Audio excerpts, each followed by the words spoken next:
Keista, kai tylų žingsniai už tavo nugaros tampa garsiausių triukšmų tavo gyvenime. Jie nekalba tau į akis, jie šnipžda už kampo, tarp kavos puodelių, tarp puslapių, kurių tu niekada neskaitai. Ir staiga žmonės žiūri į tave kitaip. Ne todėl, kad tu pasikeitei, o todėl, kad apie tave buvo pasakyta kažkas įdomaus. Apkalbos. Jos niekada neieško tiesos. Jos ieško istorijos. Kuo sultingesnė, tuo labiau sugriauna tavo vardą, o visiems, kurie ieško ir medžioja apkalbas, nuo to tik geriau. Nes kito gyvenimas dažnam yra tarsi serialas. Kuo daugiau dramos, tuo smagiau stebėti. Tik pamirštam vieną. Tu ne serialo herojus. Tu tikras žmogus.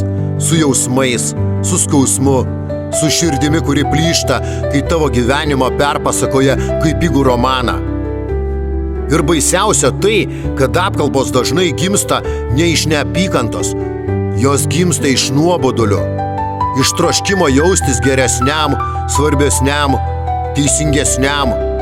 Apkalbinėtojai neieško teisybės. Jie ieško progos paaukštinti save žemindami kitus. Aš išmokau tylėti, nežinau. Ginantis nuo apkalbų įklimpsti dar giliau. Bet tylėjimas nereiškia pralaimėjimą. Tai reiškia brandą. Tegul kalba, kas nori. Aš žinau, kas esu.